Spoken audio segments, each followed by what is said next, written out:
Va ora in onda Spazio Più. Buongiorno a tutti e un saluto qui da Via Bellerio con soli 35 gradi. Anche oggi abbiamo fatto le corse per essere qui precisi, anche se abbiamo fatto qualche minuto di ritardo. Volevo ringraziare Natalia dalla regia, come sempre preziosa. Grazie sempre a Radio Libertà per lo spazio che dedica al mondo carcere e alla polizia penitenziaria. Uno spazio veramente per noi importante e fondamentale. Volevo introdurre il co-conduttore, il padrone di casa, veramente che non lo so dove sta oggi. Secondo me mi puzza di estero. Ciao Mimmo, buongiorno. Ciao Antonio, buongiorno a te e a tutte le ascoltatrici. Dove sei di bello, Mimmo? Oui, je suis in Côte d'Azur, je suis ad Antibes, sono venuto qui a controllare sono venuto qui a controllare la grossa distribuzione e tutte le spiagge della costa. Tu parli francese? Un po'. No, e poi comunque devo fare anche un salto a Grasse, voglio andare a visitare la prigione di Grasse. Cioè Mimmo, dai, vai all'estero, vai in Costa Azzurra, stacca dalla prigione, goditi la Costa Azzurra, anche in Costa Azzurra vai a vedere le galere, dai, ti voglio bene, mamma mia. Anche in Costa Azzurra ci sono le galere e anche in Costa Azzurra, come in tutto il resto della Francia, ci sono i problemi nel mondo delle patrie galere. Oddio, io ho toppato di qualche giorno perché contavo di andare alla Bastiglia a Parigi, invece l'ho mancata, mannaggia. Lascia stare che questa settimana per le patrie galere sarà abbastanza calda, direi anzi di più. Quindi, però c'è stata anche una bella settimana a livello di soddisfazione, perché comunque c'è stato il rinnovo contrattuale. Va precisato che comunque voglio ricordare a chi parla a sinistra che con questo governo questo è il secondo rinnovo contrattuale che otteniamo in 2 anni. Anzi, io guarda, ricordo, perché faccio questa attività da 25 anni, ricordo una volta un rinnovo contrattuale è arrivato dopo 10 anni. Abbiamo avuto il contratto bloccato per circa 10 anni e ogni rinnovo arrivava sempre 2-3 anni dopo la scadenza. Invece questa volta questo governo ha rinnovato per ben 2 volte il contratto alle forze di polizia, perché voglio ricordare che comunque forze di polizia, forze armate, si parla di circa 430.000 appartenenti, non bruscoletti. Quindi trovare i fondi per un rinnovo contrattuale ad un numero così grande di persone veramente hanno fatto uno sforzo enorme e gli va riconosciuto, perché comunque, ripeto, in passato abbiamo avuto rinnovi contrattuali dopo anni. Invece questo governo, lo ripeto per l'ennesima volta, è il secondo rinnovo contrattuale che fa le forze di polizia. Come somme siamo, voglio dire, rispetto a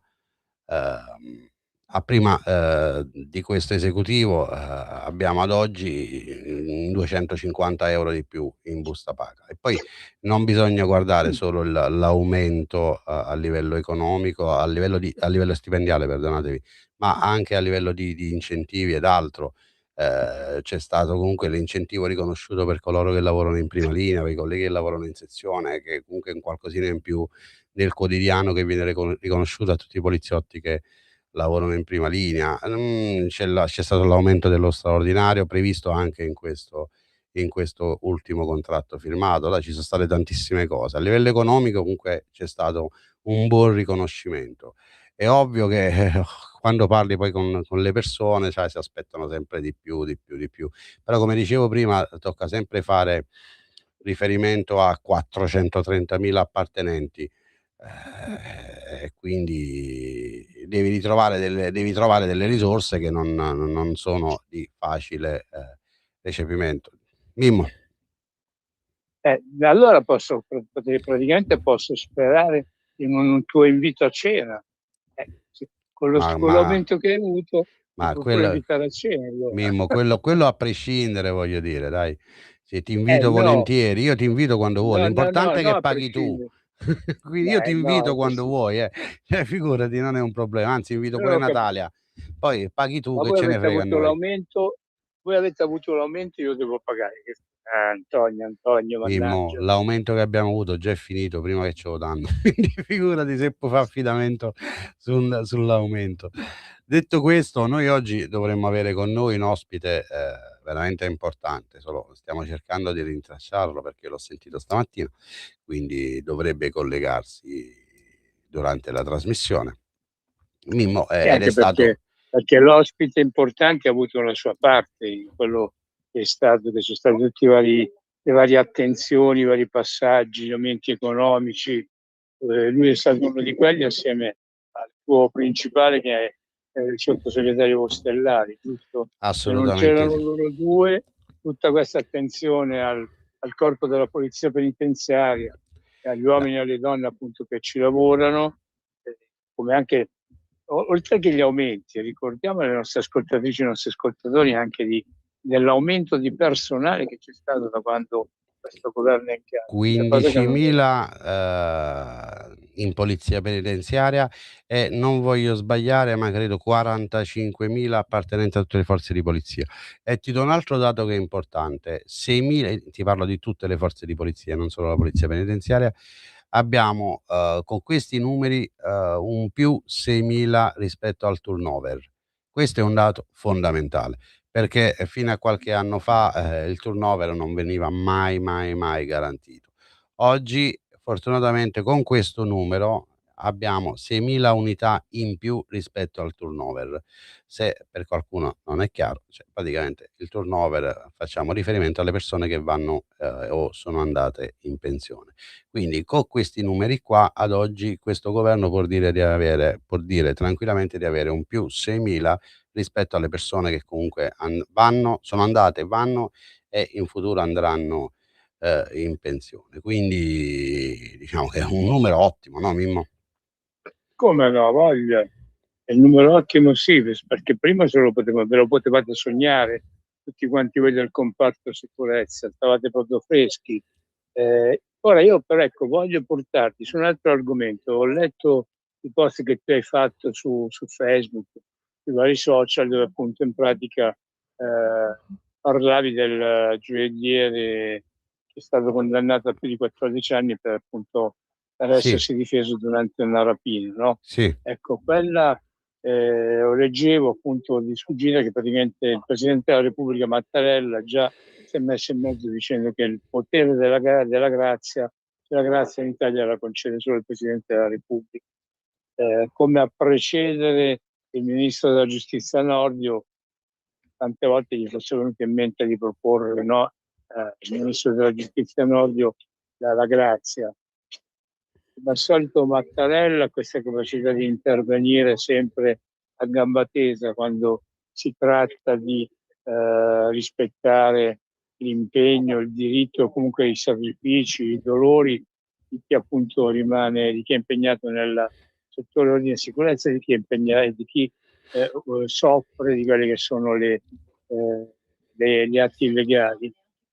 Io, ecco, più che però è importante il discorso che appunto il gioielliere appunto non vada a finire, non finisca in galera a scontare i 14 anni e basta, ma una cosa su cui io batteremo in maniera proprio pesante è quella del discorso che non esiste che le persone vittime di reati debbano essere poi condannati, costretti a risarcire appunto i familiari addirittura di chi era andato a colpire. Cioè, allora, se uno piglia e ammazza una persona, fa male a una persona, ammazza una persona in maniera deliberata è un discorso, ma se uno per difendere se stesso, casa sua, arriva appunto ahimè, il gioielliere ha detto più volte che non è affatto assolutamente felice di quanto gli è successo, di quanto ha dovuto fare.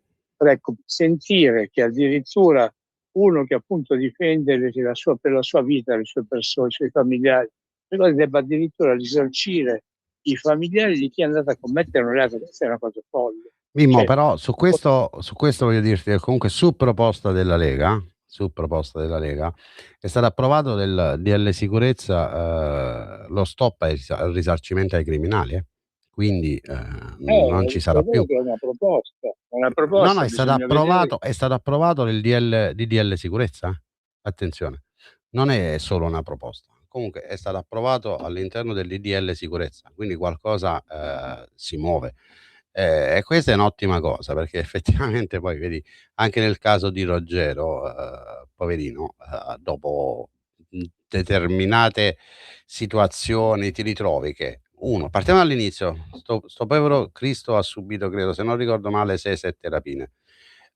In quel momento si è visto la pistola puntata in testa alla figlia, la pistola puntata in testa alla moglie, legate, ripeto, dopo l'ennesima rapina, 'sto povero Cristo gli è partita, come secondo me a tutti, è successo quello che è successo. Quindi però bisogna riconoscere che, sono persone che da 40 anni lavorano, fanno sacrifici, persone oneste, e da un giorno all'altro ti ritrovi in questa situazione, in questa dinamica e ti devi fare addirittura 14 anni di galera.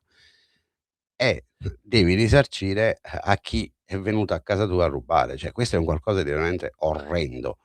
Per la questione Mattarella sì, perché su proposta della Lega, ehm, il ministro Nordio, ha iniziato l'iter, no, per la concessione della grazia. Poi c'è stato l'intervento del Presidente della Repubblica Mattarella, che si è incontrato col ministro Nordio e ha semplicemente detto che comunque è una materia che è di competenza del Presidente della Repubblica, ma io spero che comunque un accordo si trovi e che comunque la grazia venga concessa a Ruggero, perché assolutamente, Mimmo, non sta né in cielo né in terra una cosa del genere.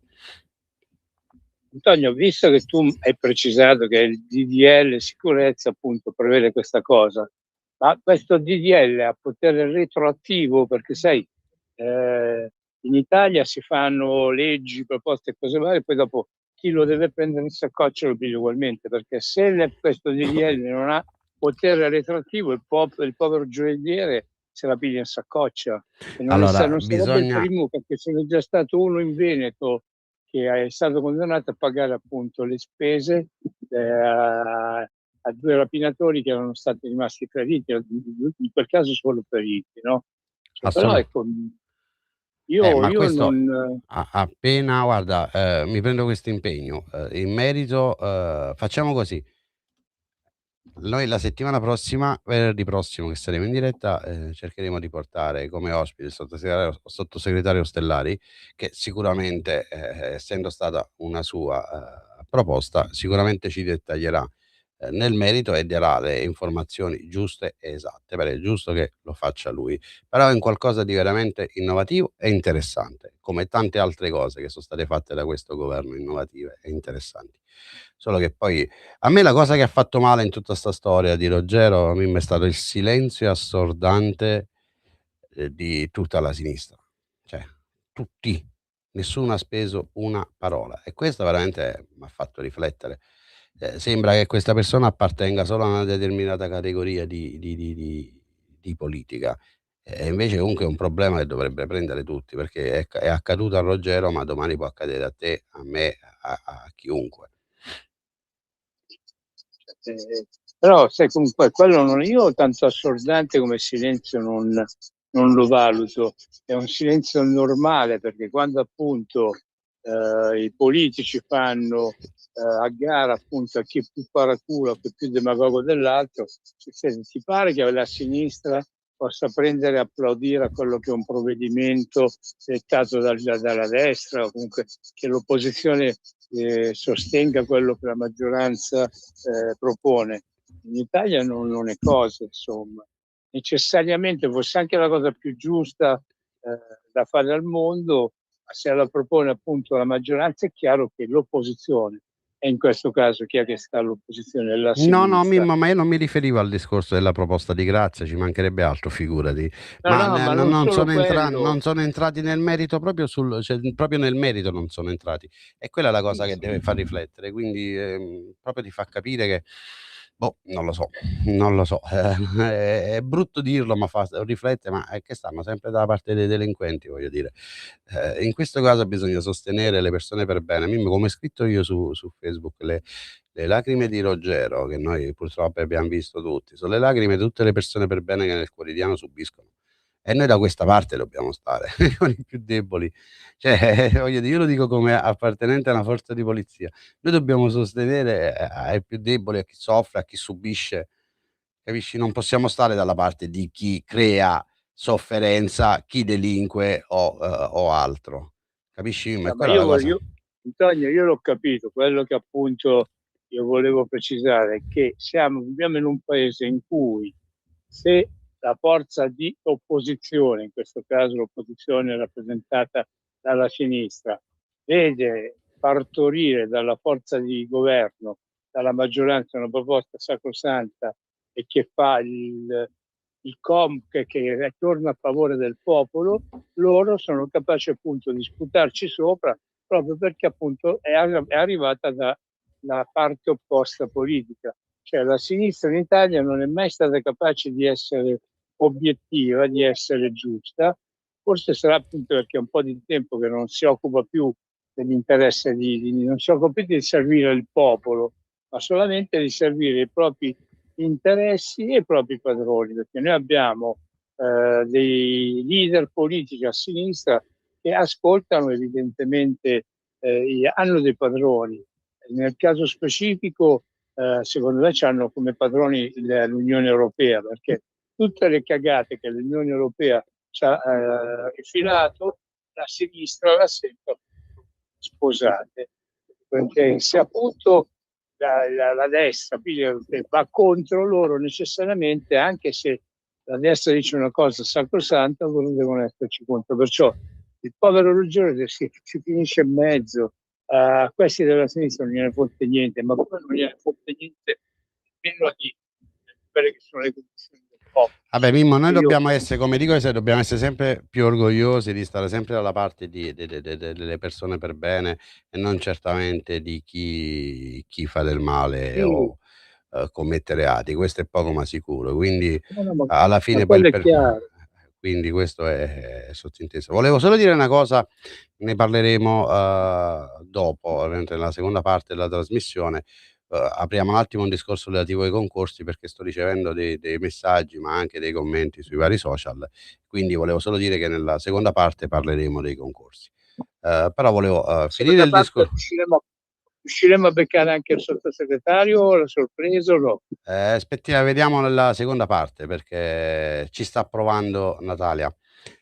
Detto questo, Mimmo, ti dicevo prima è stata, una settimana un po' particolare, non no, per gli istituti penitenziari, perché comunque ieri è successa una cosa bruttissima alla Mamma Gialla di Viterbo, dove, un detenuto magrebino è stato ucciso, sembrerebbe, Ah, uso il condizionale, accoltellato il condizionale è relativo all'arma e quindi all'accoltellamento, all'interno del cortile passeggi, da un altro branco di detenuti sempre magrebini, quindi si presume che sia una lotta, interna per boh, sta indagando la magistratura, ci sono gli organi competenti che stanno facendo le indagini, quindi però, da quello che emerge sembrerebbe essere un regolamento di conti. Però ci pensavo ieri, siamo tornati a 40 anni indietro, perché non ricordo se ti ricordi bene tu quei periodi delle vabbè, a parte le Brigate Rosse, però i cutoliani, no, Cutolo, la vecchia la mafia, nuova la famiglia, nuova voglia, insomma, famiglia,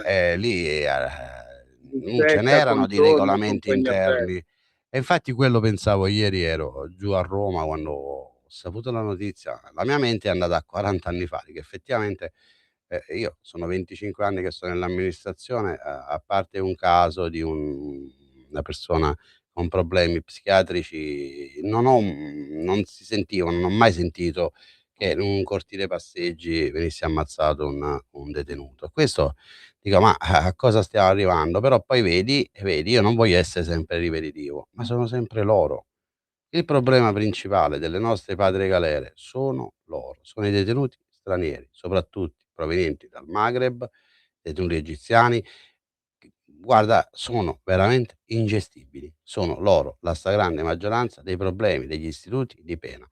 Qua tutti quanti diciamo: "Sì, perfetto, rimandiamoli a casa loro". Anche questo argomento io volevo tirare fuori. Ma secondo chi? Tutti i giorni dice: "Ah, ma voi non fate niente", poi c'è chi sta al governo non fa niente, chi è a destra non fa niente, non li rimanda a casa. Io volevo dire che secondo voi, cioè, c'è stata fatta veramente tantissimo parlare in questi anni e cercare di trovare una soluzione per rimandare a casa questi signori. Il problema è uno, il problema è che prima di mandare a casa questi signori c'è un iter da seguire che è veramente assurdo. 1, devi avere la certezza della nazionalità.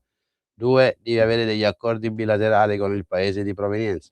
3, che fortunatamente con un'altra proposta Lega questo, dovrebbe a breve sarà tolto. Ci vuole il nulla osta del detenuto e l'autorizzazione del magistrato. Cioè un iter lunghissimo. Non puoi No, prenderli perdonami, il nulla osta del detenuto. Cioè, assolutamente. Il il detenuto benestare. deve dare il suo parere Sì, favorevole. sì, sì, al rientro in patria. Veramente non sono più le galere di una volta, cioè, No, ma per il rientro in patria era così, Mimmo. Fortunatamente anche ripeto, su proposta della Lega questo è stato modificato. Però ripeto, non è così facile, perché altrimenti, domani mattina si prendono ognuno, gli albanesi in Albania, i marocchini in Marocco e via dicendo. Ma il problema è che non puoi oggi risolverlo così.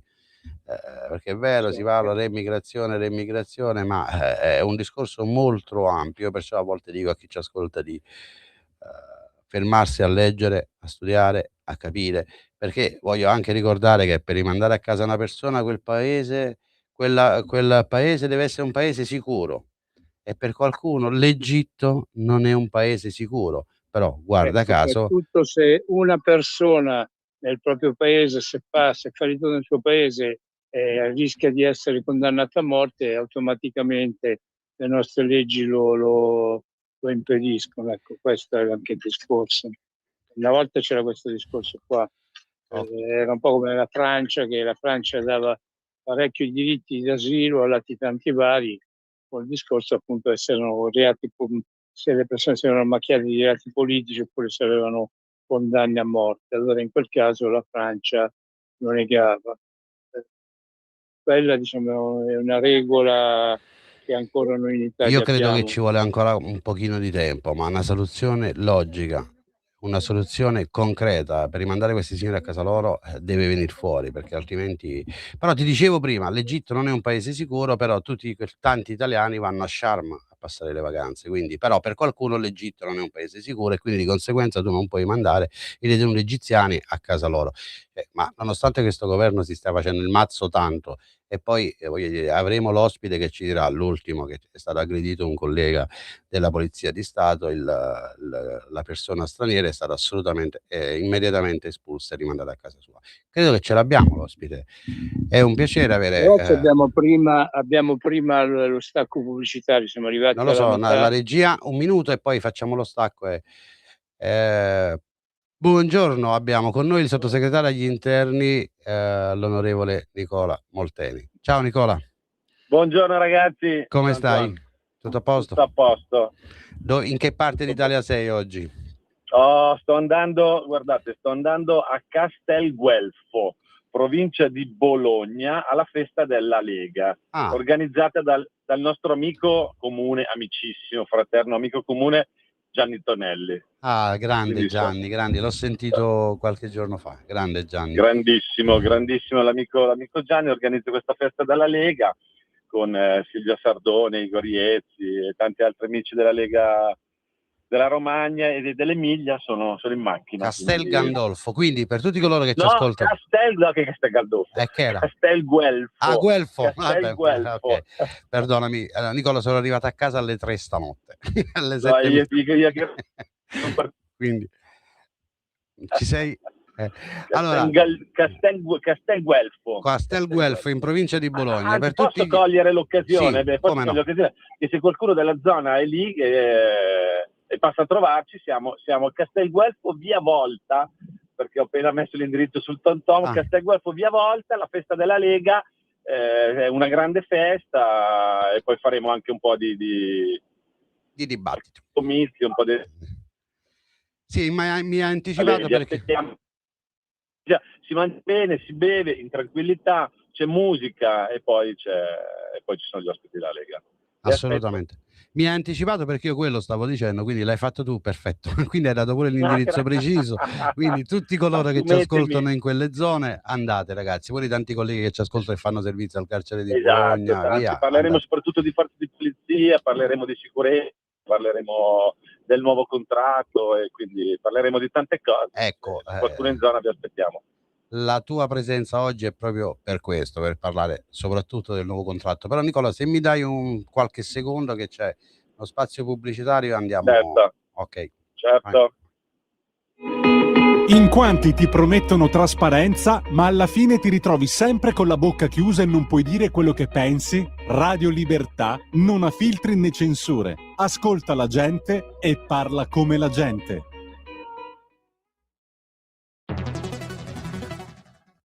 C'è chi te la racconta sbagliata e chi te la racconta male. C'è chi te la racconta tagliata e chi te la racconta al contrario e chi non te la racconta affatto.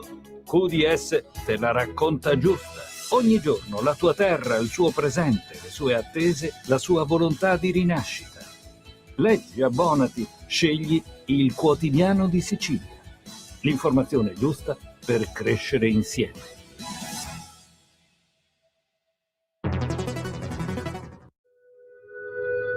Radio Libertà.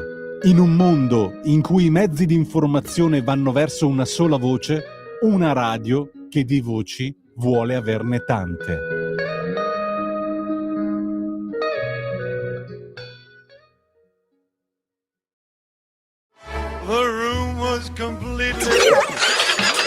Stanco di perderti i tuoi programmi radiofonici preferiti? Vorresti la tua musica, le tue voci amate sempre con te, ovunque tu vada? Radio Libertà, l'applicazione che trasforma il tuo smartphone e tablet nella tua radio personale.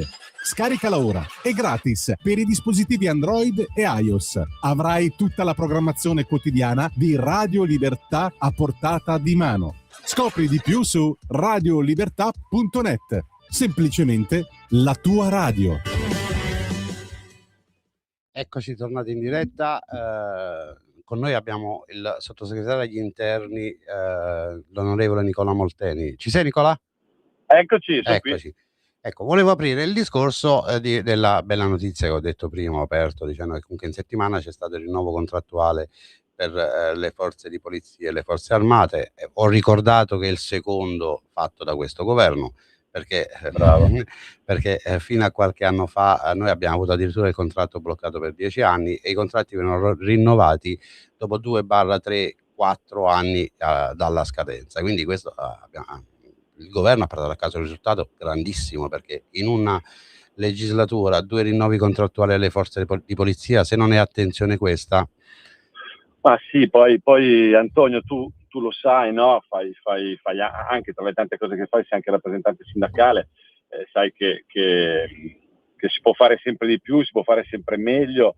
Noi della Lega proviamo sempre a fare il massimo possibile per tutelare, rappresentare e difendere la dignità dei nostri operatori delle forze di polizia, però come hai detto te, 2 contratti in 1 anno e mezzo. Il contratto 22-24 l'abbiamo firmato a dicembre del 24. Questo contratto, che è il rinnovo contrattuale triennale 25-27, lo abbiamo firmato a luglio, lo abbiamo firmato 1 anno prima della scadenza contrattuale. Ecco. Io tra l'altro ho avuto l'onore di essere proprio presente a mettere materialmente la firma, quindi per me è stata una grande emozione, una grande soddisfazione firmare questo contratto. È un contratto da 100 euro netti in busta paga partendo dalle qualifiche più basse. I 2 contratti sommano 200 euro netti puliti partendo sempre dalle qualifiche più basse, 188 euro di aumento medio lordo al mese, un incremento di 2.500 euro all'anno, il riconoscimento degli arretrati per altri 2.100 euro. Io credo un segnale di attenzione da parte del governo, da parte del ministro Piantedosi, una grande attenzione da parte della Lega. Ha firmato circa il 75% delle sigle sindacali, Che ci è un sono alcuni sindacati che ottimo. non sono contenti, no? Quindi io diciamo che ho un po' seguito tutta la contrattazione sindacale, l'ho seguita tutta, no? Credo che sia un contratto dignitoso. Il secondo, e tra l'altro voglio anche ricordare che questo governo ha già messo i soldi, anche quindi grazie al ministro Giorgetti, no, perché tutti questi contratti sono tutti ovviamente finanziati dal Ministero, abbia già messo i soldi anche per il prossimo contratto 28-30. Secondo me è una cosa storica, io l'ho definito una firma storica, che conferma, tu lo sai, gli ascoltatori lo sanno, un segnale di grande attenzione. Oggi ho fatto uno schemino così, tanto per divertirmi, delle 10 cose che abbiamo fatto per le forze di polizia, no? Là ti stavo portando, perché l'ho visto e mi ha veramente, ho fatto assolutamente. quella cosa lì, no? Tanto sono tutte cose che abbiamo fatto noi, nel senso che abbiamo seguito col ministro Piantedosi, ma tutte cose volute dalla Lega, dal governo di centrodestra. Adesso abbiamo fatto un sacco di cose. Le posso dire, Nicola, così le condividiamo con chi ci ascolta. Taser in dotazione alle forze di polizia. Un dato importante che l'ho detto prima in apertura, parliamo di 45.000 assunzioni nelle forze di polizia, ma il dato ancora più importante è che 6.000 oltre il turnover, l'ho spiegato prima, e questi sono dei numeri veramente importanti. Perché tanti dicono sì, ma tu parli di 45.000 assunzioni, però non calcoli i pensionamenti. Assolutamente, 45.000 assunzioni e 6.000 oltre il turnover. Abbiamo il segno più, siccome anche questa settimana, guarda, è stata un po' la polemica, no? Avete portato, bastano, non bastano, noi stiamo facendo, abbiamo importante, ma anche voi della Polizia Penitenziaria, noi come Polizia di Stato abbiamo fatto un importante piano nazionale di rafforzamento degli organici. I numeri che hai detto sono per tutte le forze di polizia. Il dato importante lo conosci bene, esatto, hai detto bene te, più 6.000, cioè di assunzioni nette al saldo, cioè il saldo netto oltre il turnover, no? Quindi vuol dire che non solo copriamo tutto il turnover, a differenza di quello che facevano i governi di sinistra, perché qua la gente si è dimenticata completamente il blocco del turnover della sinistra, la chiusura delle scuole della sinistra, i tagli lineari della sinistra, la legge Madia che ha falcidiato gli organici delle forze di polizia. Cioè noi abbiamo ribaltato completamente il sistema, lo abbiamo completamente ribaltato. Ormai i numeri sono numeri positivi, cioè le persone che arrivano sono molte di più delle persone che lasciano. Io ho dato un dato lombardo così, ma potrei dare anche altri dati. Il dato lombardo è tra chi se ne va in pensione, chi viene assunto è più 800 poliziotti. Poi ovvio che dobbiamo fare di più. Abbiamo il dovere di dover fare di più, abbiamo il dovere di assecondare le richieste di sicurezza dei nostri amministratori locali, dei sindaci, delle città, abbiamo il dovere di assecondare le richieste dei sindacati delle forze di polizia, abbiamo il dovere di potenziare gli organici, perché più uomini e donne in divisa vuol dire più pattuglie, più volanti, più controllo del territorio, maggiore prevenzione. Ma dobbiamo anche capire da dove partivamo, cioè partivamo da una situazione devastante e devastata dai governi di sinistra che avevano falcidiato completamente il comparto sicurezza e difesa del nostro paese. Oggi torniamo a dare numeri positivi sugli stipendi, sui salari, sugli alloggi, sugli equipaggiamenti, sulle assunzioni. Non abbiamo chiuso neanche un presidio di sicurezza, li stiamo aprendo. Quindi secondo me dei risultati mostruosi, dei risultati straordinari. Abbiamo appena dato come Polizia di Stato, il 6 luglio abbiamo dato 15.000 gilet antilama antiproiettile, che sono strumenti fondamentali con delle piastrine balistiche per tutelare e proteggere soprattutto chi fa attività di controllo del territorio. Questo vale per la polizia, ma so che anche voi della Polizia Penitenziaria avete strumenti simili, no? Cioè abbiamo dato anche questo, una battaglia, sembrava impossibile, sono anni che sento parlare, doteremo, li abbiamo dati 15.000 gilet antilama rinforzati, tattici, a protezione e a tutela dei nostri operatori delle forze dell'ordine. Le bodyguard che sono state le bodyguard che sono fondamentali, la tutela processuale. È iniziata la sperimentazione anche all'interno. Nel piano casa voluto da Matteo Salvini è prevista anche l'implementazione delle dotazioni per gli alloggi, anche per le forze di polizia, per i ragazzi, i giovani che arrivano, che vengono trasferiti nelle varie sedi, la possibilità di poter avere l'alloggio, quindi un aiuto concreto, vero, per garantire il cosiddetto benessere lavorativo dei nostri operatori a forze dell'ordine. Quindi tante cose fatte, adesso le dobbiamo raccontare però. Assolutamente sì. La sensazione mia è quello che abbiamo fatto una marea di cose, dobbiamo raccontarle di più e meglio. Con orgoglio le raccontiamo, Nicola, perché rispetto alta, cioè dobbiamo essere orgogliosi delle cose che abbiamo fatto. Tutela processuale tutela legale, l'apertura, come dicevi tu, di nuovi presidi, ma questo va associato anche al mondo carcere, perché alla giustizia abbiamo il sottosegretario Ostellari che ha aperto 3 nuovi istituti per minori. Esatto, minorili, esatto. Ecco, Andrea bravissimo, Andrea Ostellari è bravissimo. Assolutamente sta facendo un lavoro mostruoso. Per quindi il dobbiamo raccontarla adesso, ecco, dobbiamo raccontare... Sì. Perché la tutela processuale e la tutela legale, la tutela processuale... ecco, non è che mo vai a Castel Gandolfo allora, no. Ma io non vorrei arrivare a Castellammare. Castellammare. Sto arrivando da te. Ecco. Io sono a Milano oggi però, quindi sono un po' lontani, quindi sono nella caluria di Milano. Potevo passare a prenderti, devi venire con me. Sarei venuto volentieri, a saperlo prima, mannaggia. Sarei venuto volentieri, così ne approfittavo per salutare il caro amico Gianni Tonelli. Comunque vi do questa notizia che ho sbagliato strada. Okay. Quindi Nicola, dicevo che è importante e fondamentale la tutela processuale e la tutela legale per gli appartenenti alle forze di polizia. Questa è stata accolta veramente con grande entusiasmo all'interno delle forze di polizia. Questo te lo do.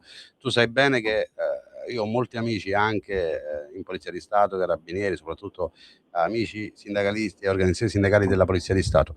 Anche da quella parte lì è stata accolta con grandissima soddisfazione, perché effettivamente prima i colleghi venivano inquisiti, tiravano fuori un sacco di soldi, dopo poi si era archiviato tutto e quindi non va bene. Invece così voglio ricordare che comunque fino al 3° grado una spesa di circa 10.000 euro a grado viene coperta comunque dallo Stato, e questo è veramente... a fase. Prima era 5.000 a grado, adesso è 10.000 a fase. Le fasi sono 5, quindi abbiamo ampliato l'anticipazione che viene, o meglio, il rimborso delle spese legali che viene anticipato dallo Stato. Prima era 5.000, adesso diventa 10.000. Prima era per 3 gradi di giudizio, adesso per le 5 fasi processuali. No, ma è importante dire...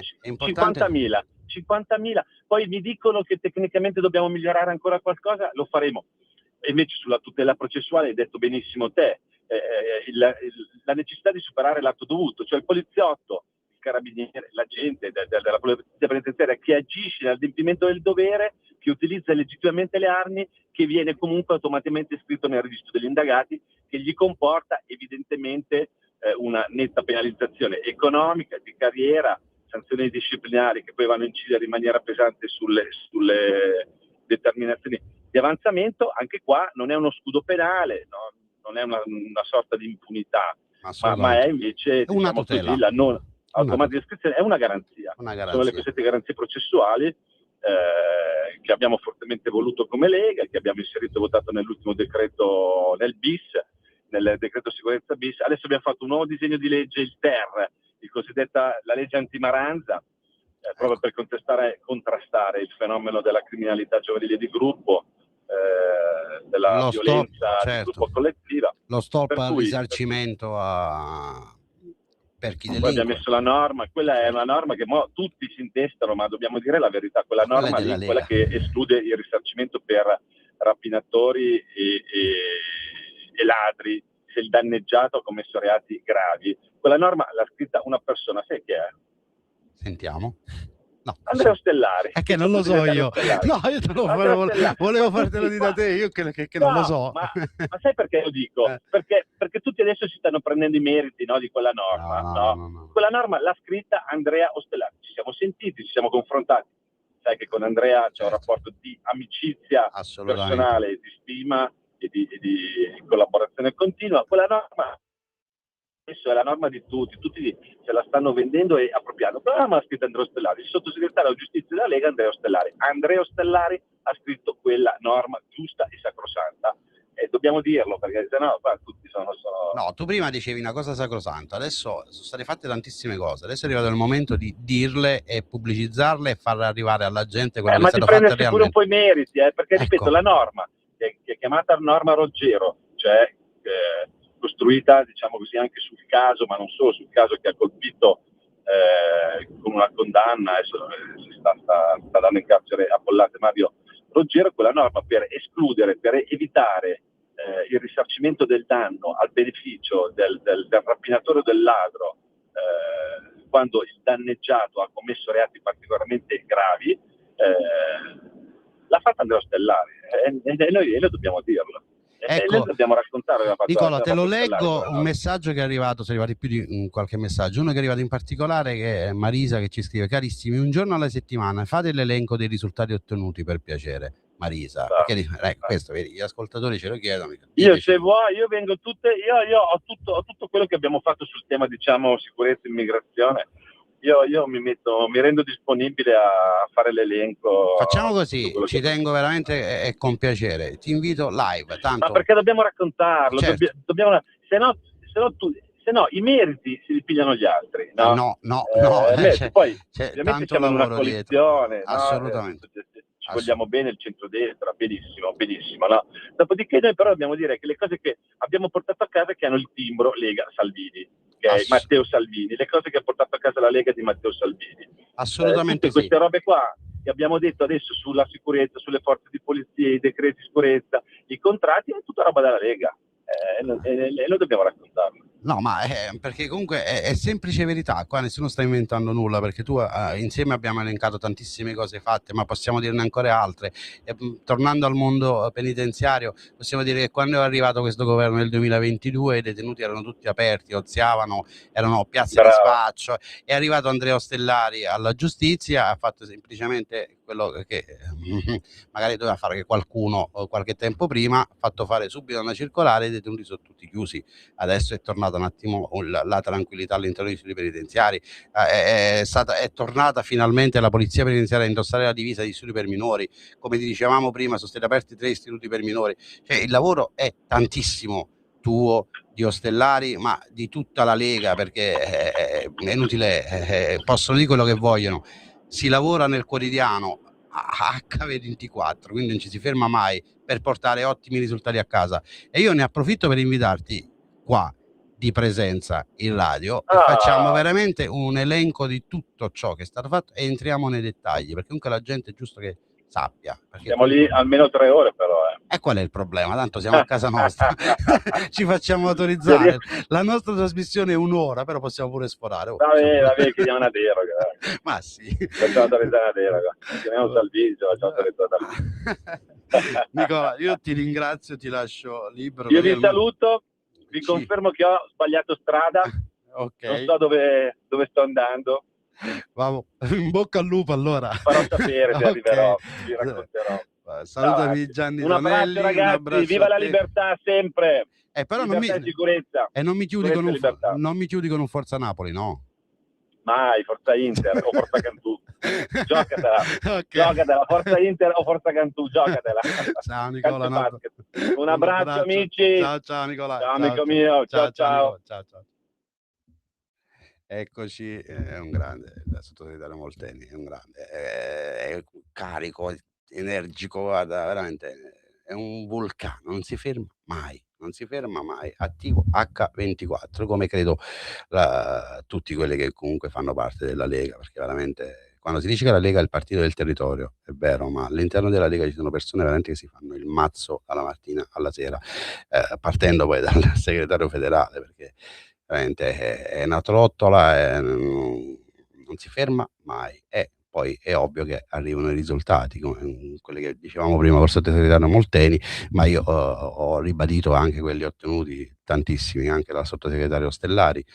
Parlavo delle aperture dei 3 istituti, Aquila, Lecce e Rovigo, istituti per minori, e il ritorno in divisa per i colleghi che prestano servizio all'interno dei minori, la chiusura dei detenuti, è stato fatto veramente tantissimo ed è giusto che venga detto e ribadito più volte, che la gente deve sapere. Io ho apprezzato il messaggio della signora Marisa, ha detto una volta a settimana fate il resoconto di quello che è stato fatto. Le cose fatte sono tantissime, le ripeto perché è giusto, è taser in dotazione, bodycam sulle divise, 45.000 assunzioni, quindi 6.000 oltre il turnover, le forze di polizia, 2 rinnovi contrattuali nel giro di 2 anni, il piano casa e quindi gli alloggi per le forze di polizia, la tutela legale, la tutela processuale. C'è stato fatto veramente tanto. È ovvio che ancora tanto c'è bisogno di fare, però sono più che positivo che entro la chiusura della legislatura e poi speriamo, ma anche su questo sono positivo, la prossima di nuovo al centrodestra, perché non voglio neanche immaginare minimamente altro governo, perché altrimenti noi siamo nella CA e mi fermo fino al collo. Quindi e niente, apriamo il capitolo, perché altrimenti poi Natalia m'ammazza, perché lo faccio sempre negli ultimi minuti, il capitolo concorsi, perché leggevo alcuni messaggi sui social dove si richiama ancora il discorso. Io voglio far presente una cosa: non faccio io i concorsi, non do io le le idoneità, non scelgo io se far partire le persone o meno, non scelgo io se fare scorrimenti o meno, no, assolutamente, io informo e basta. Ribadisco che a settembre, perché me l'hanno chiesto in tanti, sarà bandito il concorso per il vice ispettore di polizia penitenziaria, il numero dovrebbe essere intorno ai 350 con un'aliquota riservata agli interni. Ripeto, a settembre uscirà il bando, dovrebbe, usiamo sempre il condizionale, uscire il bando di concorso per vice ispettore con un'aliquota riservata agli interni. Per quanto riguarda il concorso allievi agenti, sto ricevendo tantissimi messaggi sulla questione che i 10, perché voglio ricordare che dai dati emersi i 10 sono 328, parliamo di donne, attenzione, io parlo delle donne, e il bando è stato fatto per 120 unità. Ho capito, voi avete perfettamente ragione, che dice io ho preso 10 e rischio di restare a casa. E su questo non la question, io sono con voi e ci mancherebbe altro. Però vi chiederei di evitare di attaccare, di dire lasciate, perché ribadisco, io do informazioni, non ho potere decisionale. È ovvio che noi come organizzazione sindacale, ma anche io in qualità di collaboratore sottosegretario Stellari, farò presente alla politica la situazione effettivamente strana, perché lasciare a casa persone che hanno preso comunque 10 è veramente una cosa triste, perché io ho vinto quel concorso ma non parto perché il numero è certamente di meno. Poi sento scrivere: "Ah, ma la polizia penitenziaria ce l'ha con le donne, gli organici". Non è così, perché l'organico della polizia penitenziaria per quanto riguarda le donne è più che saturo. Mi dicono: "E che cosa fate uscire a fare i concorsi?" Ma per norma, per legge, il concorso deve uscire e per legge ci deve essere un'aliquota riservata alle donne. Quindi poi per eventuali scorrimenti o altro, ad oggi non c'è veramente nulla, quindi chi dice il contrario, fidatevi, mente. Quindi l'iter concorsuale dell'ultimo concorso si chiude ad inizio anno con le prove mediche, quindi prima di inizio 2027 veramente non c'è nulla. Ripeto, chi continua a dire o a fare vi sta dicendo solo fesserie. Quindi il numero è quello, il bando è quello. In bocca al lupo a chi andrà a svolgere gli ultimi 2 giorni, quindi le ultime 2 prove, più di questo non posso dire. Certamente è ovvio che voglio rispondere a chi mi scrive: "Io ho sbagliato una sola domanda, mi conviene andare o meno?" Ma questa è una cosa che devi vedere tu, io non posso dirti se ti conviene o meno. È ovvio che ti dico, non partono i 10, figuriamoci 9.8, è praticamente impossibile. Quindi se economicamente riuscite a sostenere la spesa ad andare, andate, vedete voi, cioè non mi prendo io questa responsabilità. Però vi invito a fare una riflessione: se è a rischio la partenza per i 10, immaginate un attimo per chi non ha preso 10. Quindi questa è semplicemente una mia riflessione. Però ognuno di voi si deve sentire in diritto di decidere e fare ciò che vuole. Detto questo, mi è stato chiesto anche se usciranno ulteriori concorsi in polizia penitenziaria. Beh, sicuramente, perché ne escono ogni anno, ma ci dobbiamo spostare ad inizio 2027, febbraio, marzo, mediamente escono scusatemi, i bandi, quelli lì ordinari. E niente, ai ragazzi che si apprestano a intraprendere questo percorso, dico di non mollare, perché spesso a volte vedi ragazzi che lasciano perché insicuri, perché non gli piace. Dico: allora, se dovete intraprendere questo concorso dovete metterci tutta la tutta la grinta di questo mondo e sapere che comunque all'inizio tutto è difficile, qualsiasi lavoro all'inizio è difficile, c'è bisogno solo assestarsi. Però se pensate di andare a fare altro, vi do un consiglio spassionato: non fate proprio il concorso semplicemente perché togliete i posti ad altre persone, e non è giusto, perché magari sono rimaste fuori persone che credono nella nostra divisa, veramente gli piacerebbe indossarla, però sono fuori perché voi avete deciso di intraprendere questo percorso. A una certa l'avete interrotto, o perché vi siete congedati o perché passate in altre forze di polizia. Allora, a queste persone, uomini e donne, dico: non vi presentate, veramente. Le ultime 2 prove, non vi presentate. E lo rivolgo di più alle donne, perché sono quelle più in difficoltà, perché il numero è veramente bassissimo. Parliamo dei civili sono 120 e militari, se non ricordo male, 170. Quindi, con 600 aspiranti, dico, a 'sto punto non vi presentate, restate a casa, perché, altrimenti togliete l'opportunità a chi crede realmente nella nostra difesa e chi veramente sogna di indossarla, perché di "mercenari" tra virgolette, non vi offendete, noi non ne abbiamo bisogno di persone che entrano nel nostro corpo, prendono lo stipendio 2, 3, 4 mesi in attesa che parte un altro corso di formazione di un'altra forza di polizia e ci abbandonano, perché create veramente un danno grosso all'amministrazione, ma soprattutto agli istituti dove poi verrete assegnati, perché tanti istituti c'è carenza, voglio dire, ci sono situazioni particolari, quindi vi aspettano a braccia aperte, ma se arrivate e poi ve ne andate, ve lo dico spassionatamente, con tutto il cuore, non vi presentate. A gennaio, chi va, che ne so, da ottobre, se non ricordo male, inizia l'iter, andatevene in vacanza da qualche altra parte, lasciate lo spazio e l'opportunità a chi crede realmente nel corpo di polizia penitenziaria e chi sogna realmente di indossare la divisa, la nostra divisa. Quindi io questo me lo sento di dire, ma lo dico già da un po', perché sono stufo e stanco di vedere ragazzi che arrivano da noi, stanno qualche mesetto, il tempo di pigliarsi lo stipendio per poi andare in un altro corpo di polizia. Ma fatevi un esame di coscienza, perché magari questo vostro modus operandi ha fatto sì che una persona che ci credeva realmente, o che magari aveva realmente bisogno di uno stipendio, adesso è a casa perché voi vi siete fatti beatamente i C, A e ZZ i vostri, e avete lasciato le persone a casa. Quindi, guardatevi allo specchio, fate una riflessione e poi mi fate sapere quello che vi viene in mente. Quindi lasciamo spazio realmente a chi ha voglia di far parte del nostro corpo. Veramente, ve lo dico, tanto se aspirate ad andare in un altro corpo, 1 volta, 2, 3 magari ci andate, però non fate danno da noi. L'ultima cosa, per quanto riguarda lo scorrimento, sempre perché il problema è le donne, perché gli uomini non hanno questo tipo di problemi, perché i posti sono tantissimi. Voglio ricordare che l'ultimo concorso è di 3.350, quindi 3.000, più di 3.000 sono uomini, quindi si riesce comunque a coprire il numero. Il problema principale ce l'hanno le donne. Chiudiamo l'iter e poi si vedrà, però ripeto, andateci se solo convinti o convinte. Altrimenti restate a casa, perché noi abbiamo bisogno di persone che hanno voglia di fare il nostro lavoro, che tengono al nostro lavoro. Lo ripeterò fino alla morte, perché è così.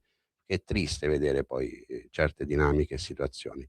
Siamo, credo, in chiusura, perché ho visto uno sguardo minaccioso dalla regia, però hai visto, siamo riusciti a parlare dei concorsi in maniera serena e tranquilla. Come dico sempre io, comunque, se ci credete, dai, sbatteteci la capoccia, che poi il risultato a casa lo portate. Però ripeto, ci dovete tenere, perché altrimenti state a casa e date l'opportunità a chi ha realmente voglia di indossare la nostra divisa, perché la nostra divisa vale, ha un valore, e come dico sempre io, noi non siamo secondi a nessuno. Quindi chi minimamente ha il pensiero che la polizia penitenziaria sia un corpo di serie B, C, D, F, G, non ci metta proprio piede, vada a fare altri concorsi, perché non abbiamo bisogno di queste persone.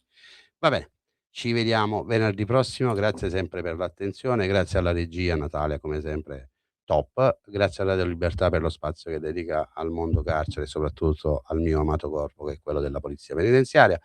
Grazie a Mimmo, che all'improvviso è andato via, si è perso sulla Costa Azzurra, quindi poi dopo lo sentiremo. Grazie al sottosegretario Molteni per l'intervento. Ci vediamo venerdì prossimo e, come dico sempre, viva la polizia penitenziaria, viva il SINAPPE. Buona giornata a tutti. Avete ascoltato Spazio Più.